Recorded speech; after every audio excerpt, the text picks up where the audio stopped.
Hey, soul survivors, we're going to have a serious topic today. 1 in 3 women and 1 in 7 men are victims of domestic violence. So I would like to get into a story. My friend was just shot and killed last Monday, and her funeral was today. So I will touch on the story and the mentality behind it. So if you'd like to log off, you're free to. If not, it's not going to be like a gruesome detail, but I will explain what happened. 36-year-old woman just had a baby, 6 months old, and all her Facebook posts, it looks super happy, like they're living the life. So when we think about, does a new supply have it better than we do? I had mentioned before in some of my videos about a guy I dated in like 10th or 11th grade ended up murdering his girlfriend. And I used to be sad I wasn't with him. So for me, it was a blessing in disguise, not for his girlfriend, but for me. So this lady, she was a new supply, a new person. And, it seems like they're living on cloud nine, but back February 3rd on his Facebook, he posted something related to mental illness. And you'll see people post that on Facebook here and there. A lot of times that could be projecting. It was I can't remember exactly what it was. It was something about, people struggle and, mental illness is real, but be kind, something like that. But it was interesting that a month before this. So there are records that show that David Brinker Jr. Told the police that he did get in an argument. So he is able to say what he did. So he did take some accountability, which isn't really narcissistic, but also when you're pretty much caught red-handed, if you're smart, you know that the way that the bullets, when they come out of the barrel of the gun, they're going to have certain markings so you can trace it back to the gun. And, usually it's almost a no-brainer that, the spouse, when it's right in that area of their home, can be a suspect and at least a person of interest. So what he had said, he was trying to reach into this partially open window to open the door and stop the truck. So she was drunk. She went to a baby shower that day, and she ended up going out with the girls and ended up getting pretty drunk. So before, during, and after this interview, he kept saying that he didn't want to be here anymore, that it should have been him. So is that remorseful, or is it remorseful for his own life on the consequences that are going to come from this?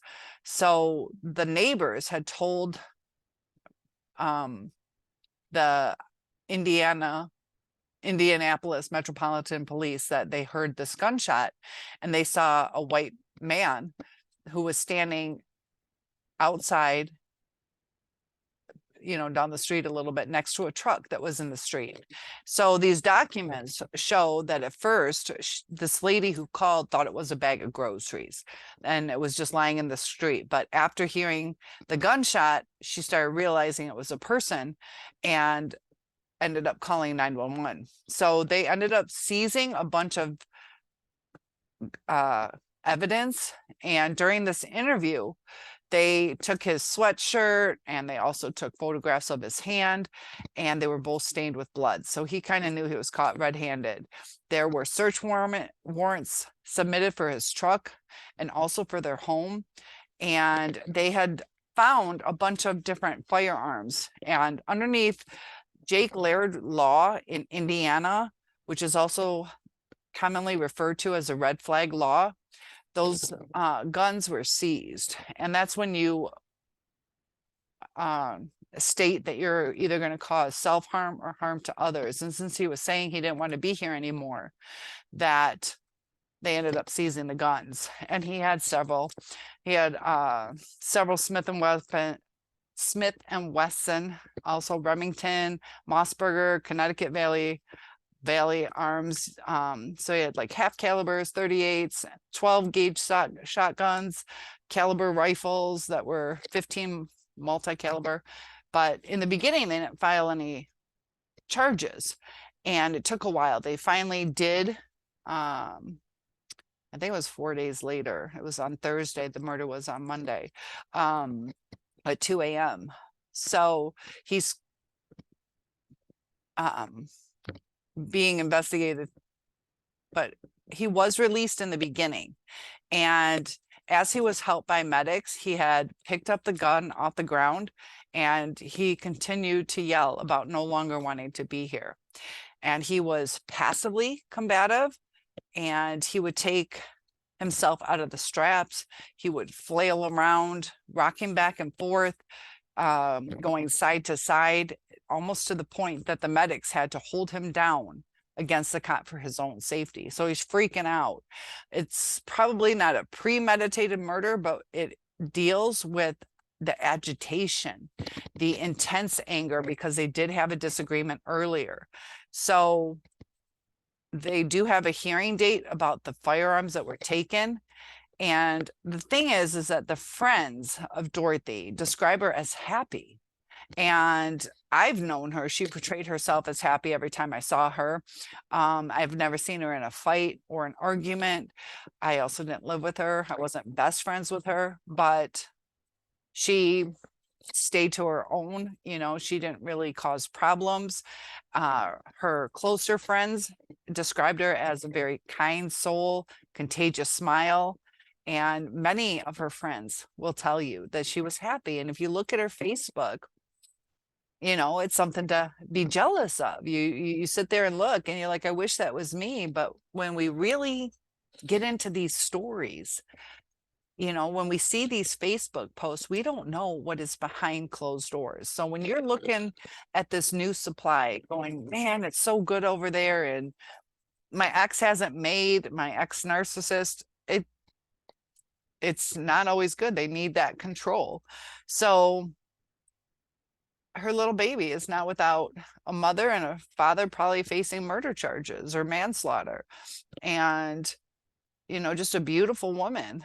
So the thing is that she was at a baby shower, and, you know, she's probably gone a long time. And this 36-year-old woman and her husband, they were together for 12 years. She wanted a child for a long time, and they had several miscarriages. She finally had a baby girl.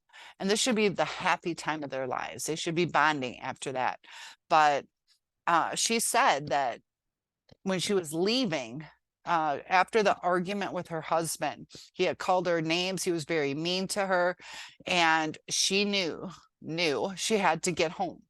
And her friends were like, look, you've been drinking, and let's just get you an Uber. And she's like, I have to get home. If I don't bring this car home, he's going to kill me. So that statement right there, she was so distraught. And whatever, either the phone calls or the ongoing abuse that she's been through, is I have to get there. I have to get there, or he'll kill me. And I believe she meant it. The sad thing is she went home and he did that.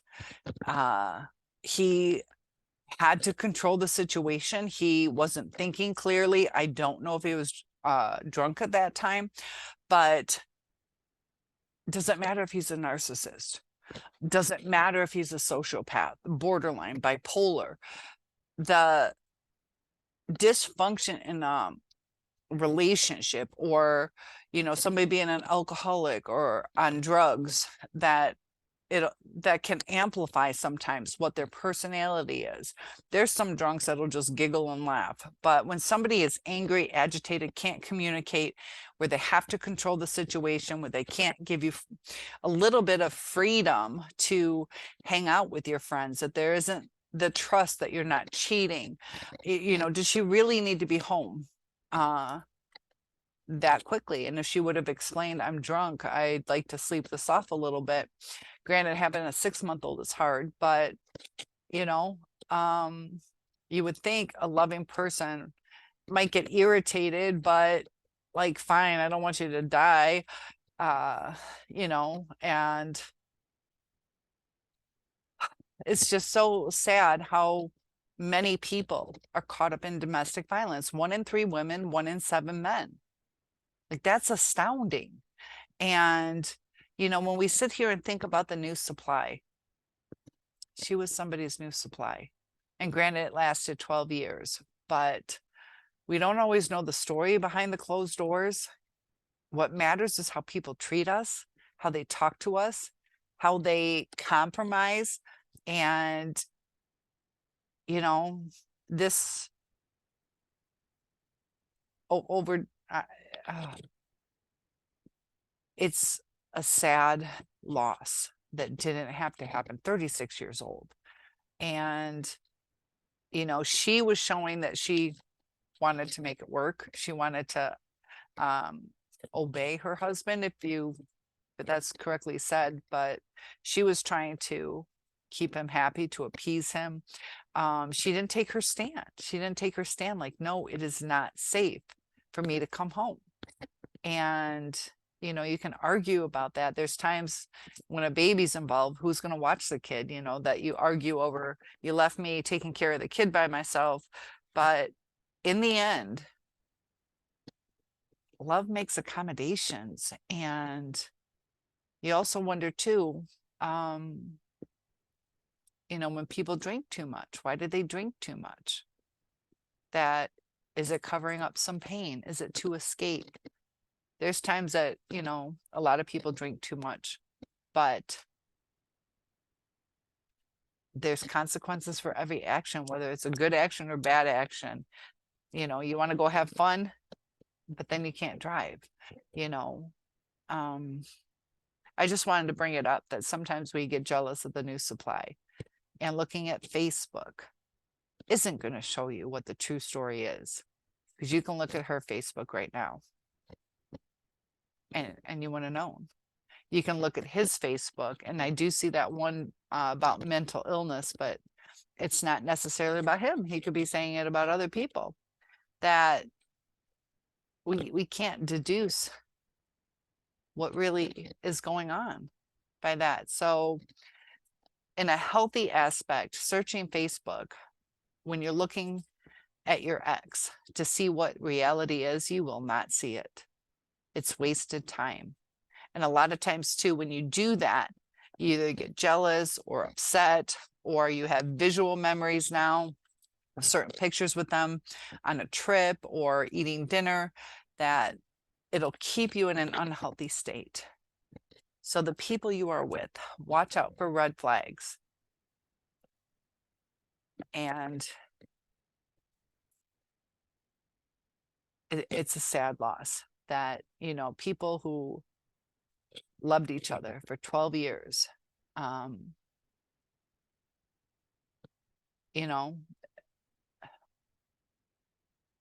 in the height of passion, people lose their cool sometimes. And you have to know who your person is. 1 in 3 women, 1 in 7 men. So it doesn't always end up in a fatal shooting, but this time it did. So if you are scared, there's steps to take. Comment below if you'd like help with those steps. But we have to protect ourselves. He wasn't just calling her a name, calling her, oh, you're a little chubby today. He was berating her to where she felt she had to drive drunk home. And she was scared he was going to kill her if she didn't do it. And that's what ended up anyways. Something to think about. So thank you for listening. Rest in peace, Dorothy. I'm going to miss you.